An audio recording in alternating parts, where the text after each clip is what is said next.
mga ka-frenny, tayo nang kumain ng hapunan. Ayan, meron pa tayo ditong leftover na isdang sa bayabas, bangus.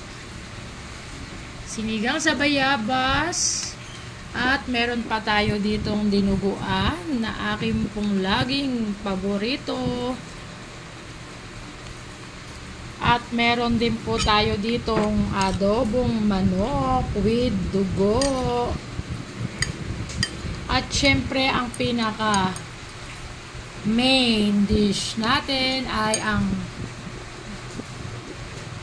steam na talbos ng kamote and pritong talong with tuyo from Zambales pa na tunay na kahit ilang buwan na ay hindi po kayang tinagin sa sarap. Ayan. Ang kapartner niyan ay kape, pero mamaya na po. At ito po ang ating kanin. Cheat day tayo ngayon dahil may rice. Sige po, kain-kain. Kuha tayo nito. Meron din pong bagoong ang ginagamit ko sa aking kare-kare. Pero ayoko pong magbagoong. Ayoko magbagoong.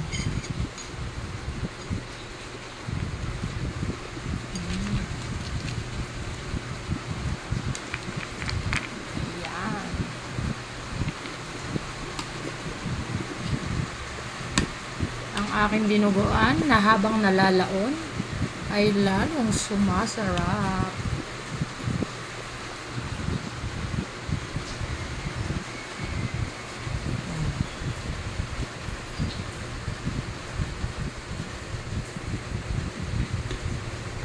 Nagpray na po ako, kain po tayo.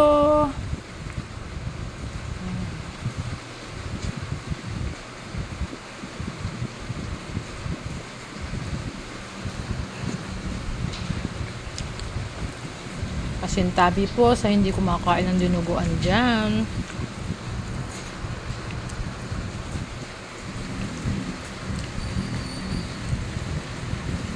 Salamat po, shout out sa nagbigay ng talbos ng kamote kahapon at ng talong nung Martes pa.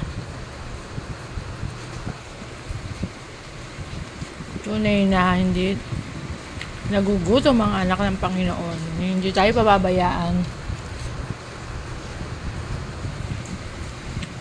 Basta tayo po ay laging magpasalamat sa lahat ng bagay at magtiwala na tayo hindi pababayaan.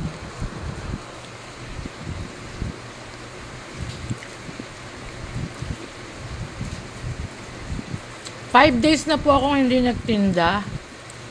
Nagpahinga po muna ako. Pero hindi ako makatiis. Nagluto rin po ako ng embutido kanina.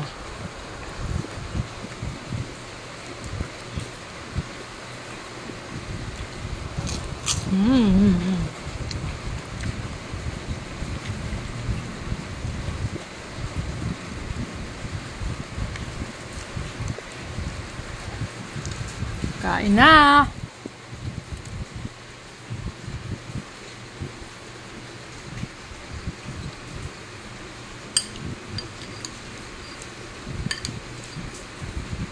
Ang manok ni Daddy Pear.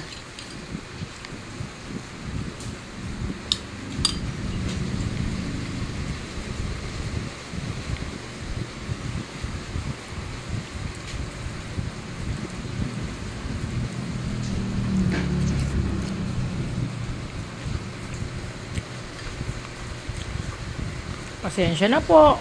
Ako'y nakakamay. Kung hindi nyo kayang ganyan tingnan, pasensya na po. Manyaman. Namit. Lami. Ay.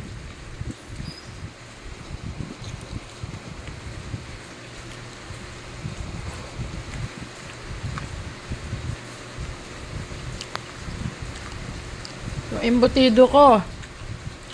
Ako ang wala.